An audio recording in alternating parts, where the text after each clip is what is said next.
اللهم صل وسلم على سيدنا محمد وعلى اله وصحبه وسلم تسليما. السلام عليكم البنات، كي دايرين؟ بخير؟ دايرين مع الصحه؟ كلشي بخير؟ تنتمنى البنات يلقاكم هذا الفيديو ان شاء الله بخير وعلى خير وفي صحه جيده. بهذه المناسبه ديال الامطار ديال الخير اللي نزلت هذا النهار هذا، جبت لكم البنات واحد الوصفه ديال البرد، ديال الكحبه وديال البرد، وديك الكحبه الشديده اللي كتشد في الحلق ما كتبغيش تحيد لا بسير ولا بوالو. اليوم جبت لكم واحد الوصفه سهله وموجوده تبارك الله في كل دار، ما يمكنش شي دار ما فيهاش الزيت البلديه وما فيهاش الشريحه والثومه. هاد الوصفه هذه كتكون من عندنا 2 دروس ديال الثومه، عندنا السانوج الحبه السوداء، عندنا الشريحه او التين، وراكم عارفين الفوائد ديال الشريحه، يعني هي التين راه مذكوره في القران، وعندنا زيت الزيتون حتى هو مذكور في القران. هادشو كلهم مواد طبيعيه ما فيهم حتى شي حاجه كضر، كداوي كتحيد البرد، وانا مجرباها بزاف ما خليت اين سير ودرت الاخر اللي هو هاد الوصفه هذه عطاتها لي واحد السيده الله يجازيها بخير، كنشكرها بزاف، الله يسهل عليها. هذا هو الحل النهائي ديالي للبرد. لهاد الوصفه كنحتاجو، انا غادي نوريكم الطريقه ديال الاستعمال ديالها. غادي نشدو قلعه الزاج بحال هذه معقمه بطبيعه الحال، انا غنحلها باش نوريكم كيفاش.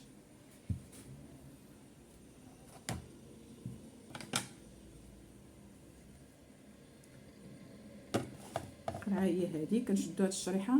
بطبيعه الحال الشريحه راه كنشدوها كنغسلوها مزيان، كنصفيوها حتى تتسقطر من الماء وكتنشف مزيان، وكنشفوها بمنديل مزيان باش تحيد منها ديك الغبره وداك الشيء، وكنشفوها مزيان حتى تنشف. نشفوها بشي منديل يكون نقي، وكنوضعوها في قرعه ديال الزاج على هاد الطريقه هذه. بسم الله على بركه الله.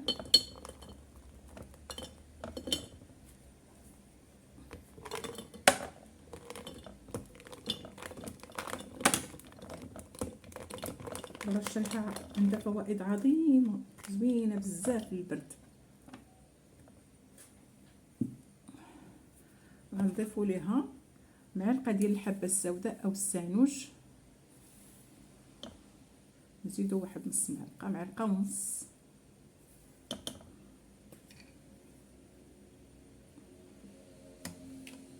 وغنزيدوا 2 دروس ديال الثومه، وغنكبوا عليها الزيت حتى تعمر من الفوق. ديك الزيت تعوم عليها من الفوق ما تبقاش باينه. على هاد الطريقه هذه انا غادي نزيد الزيت، ما قداتنيش، سمحوا لي البنات، انا غنرجع لكم. ها هي البنات، انا غادي نزيد الزيت بحال هاد الطريقه هذه، بحال هادشي هكا.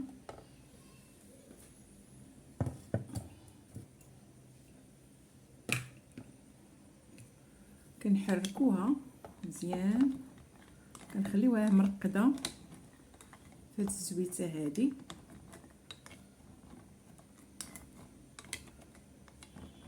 خليوها حتى تطلق ديك الثومه وتطلق داك الحبه السوداء، تطلق العناصر بعضياتها على هذا الشكل هذا. طريقه، انا غنوريكم طريقه الاستعمال ديالها. بعد ما كترقد ديروا غير واحد 3 ايام ولا 5 ايام بحال هكا، خليوها ترقد مزيان، وغتنوضوا الصباح بكري على الريق. غادي تاخذوا معلقه بحال هكا الشريحه بداك السانوج او الحبه السوداء بحال هكا، وتاكلوا معلقه على الريق. وفاش تعشاو وتساليو الماكله ديالكم مورا العشاء، ملي تبغيو تنعسوا عاود كلوا معلقه.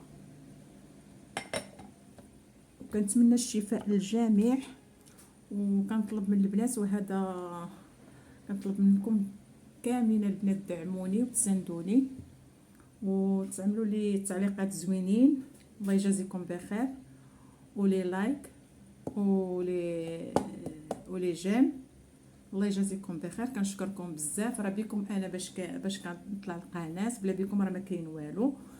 وكنطلب منكم ان شاء الله هاد الوصفه هذه انها تعجبكم وديروها، راها غزاله وفعاله للسعال اللي عنده الكحبه، ديك الكحبه الشديده ما كتبغيش تحيد، راها فعاله البنات وثقوا بيا وجربوها وردوا عليا الخبار.